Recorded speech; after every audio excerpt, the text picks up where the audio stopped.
before you tap that card or spend another dollar, you've got to stick with me for this explainer. Because honestly, the truth is, you probably aren't actually broke. You're likely just trapped by invisible, money-wasting habits that are silently draining your accounts in ways you don't even realize. And look, if we don't fix this today, you're going to stay stuck in the exact same financial cycle for years to come. But don't worry, we're in this together. Over the next few minutes, we are going to expose exactly what those traps are, and I'm going to give you instant, actionable ways to fix every single one of them. Are you broke, or are you just wasting money? Yeah, I know, it's a harsh question, right? But we all know that sinking, terrible feeling of living paycheck to paycheck. It feels like no matter how hard you hustle, the math just never quite adds up at the end of the month. Naturally, we assume the root of the problem is our income. We think, I just need to earn more. But we are going to completely shift that paradigm today. What if earning more isn't the magic cure? What if the real problem isn't your income at all, but rather exactly how you're spending it? So let's unpack this core idea. Building wealth isn't just about scoring a bigger paycheck.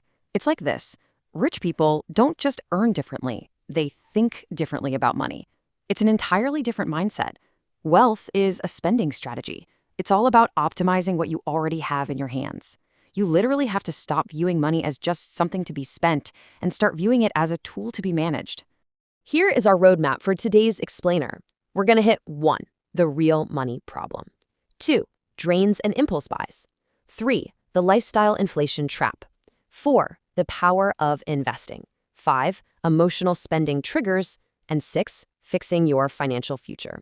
Let's get right into it. All right, kicking things off with number 1, the real money problem, or as I like to call it, the small expense lie. $1,800.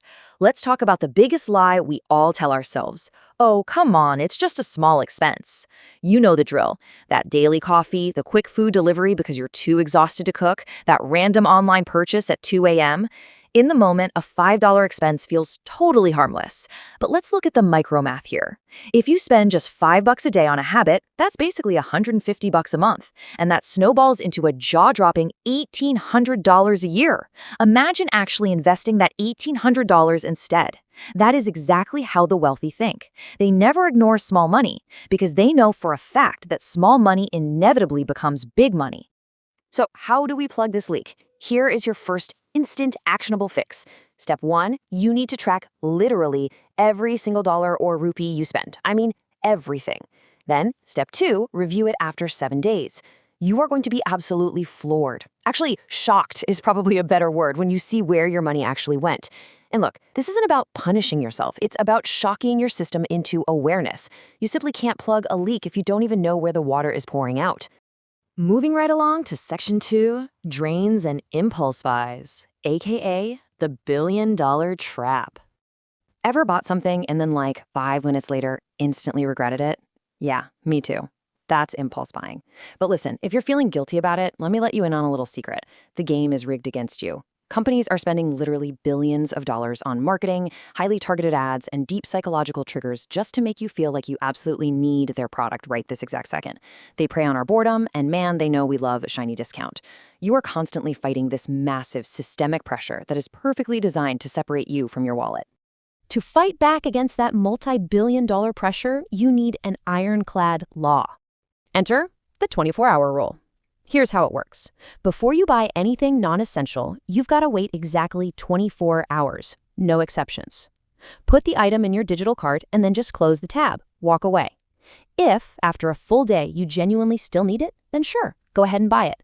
But I promise you, 9 times out of 10, that artificial urgency is going to fade and you'll realize you didn't need it at all. This one incredibly simple rule can literally save you thousands of dollars a year. That brings us to section 3. Lifestyle inflation, which is basically the success trap. Picture this for a second. You finally land that raise you've been hustling so hard for. It feels amazing, right? But then what happens next? Almost like magic, your expenses creep up right alongside your new income. You upgrade to a better phone, you start buying much nicer clothes, maybe you even move to a pricier apartment. This is called lifestyle inflation, and it is the sneaky, silent reason people stay completely broke even when their income goes way up. You're running faster and faster on the treadmill, but you aren't actually moving forward at all. So whenever more money comes in, you're faced with a clear choice: increasing your spending, which is the trap, versus increasing your savings, which is the actual fix. Here's the definitive rule for getting a raise.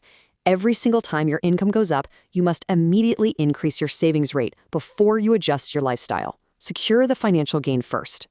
Don't let your future wealth just slip through your fingers so you can look slightly more successful today.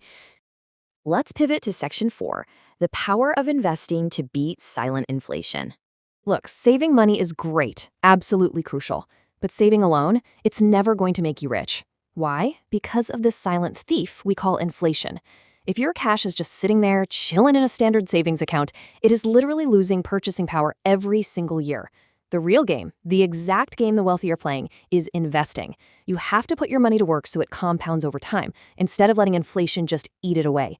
This is that massive shift from working for your money to finally making your money work for you. Now, I know what you're probably thinking, but I don't have enough money to invest. Well, scratch that, because it's a total myth. Even $10 a week matters. Seriously, you do not need a fortune to get started in the market. The golden rule you need to remember here is that consistency beats the amount. Building wealth is a marathon, not a sprint. Just setting up a tiny automated transfer of $10 a week into an investment account builds a powerful habit, and that habit will radically change your financial trajectory over the long haul.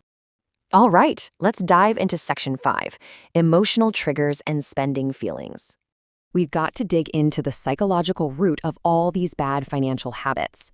Because a lot of the time, we aren't actually spending money, we are spending our emotions. We get stressed out from work, or we feel sad, or honestly just plain bored, and shopping becomes this quick temporary therapy. We use retail therapy as a band-aid. Sure, it gives us a quick hit of dopamine, a brief little moment of happiness. But the huge problem is that happiness is totally fleeting, while the financial consequences sitting on your credit card statement are incredibly long-term. So here's what I want you to do. The next time you get that sudden overwhelming urge to just buy something you hadn't planned on, stop. Just pause. Ask yourself, do I actually need this, or am I just escaping something right now? Take a real breath. Acknowledge the emotion you're feeling. Because once you separate your feelings from the actual financial transaction, you completely take back control of your wallet. And finally, we've made it to Section 6, fixing your future to change your destiny. Let's do a super quick, rapid-fire recap of the 5 concrete tools you've now got in your arsenal to plug those financial leaks. 1. Shock your system by tracking your expenses for 7 days. 2. Beat the marketers with the 24-hour rule. 3. Dodge lifestyle inflation by saving your raises first. 4. Start building compound wealth by investing just $10 a week consistently. And 5. Confront those emotional triggers by asking if you're just trying to escape a feeling. Fixing these habits, it's not just about scraping together a few extra bucks at the end of the month. It is about completely rewriting your financial destiny. Let this quote really sink in. It's not about how much you earn. It's about how much you keep and how smart you use it. It's all about financial optimization. You absolutely have the power to stop the drain today and start building the future you actually want. So, I'm going to leave you with one final, totally provocative challenge. Look back at the habits we just broke down in this explainer. You have the tools now. You can clearly see the traps. So which habit are you committing to quitting right now, today? Pick one fix, apply it immediately, and just watch how your financial reality starts to transform.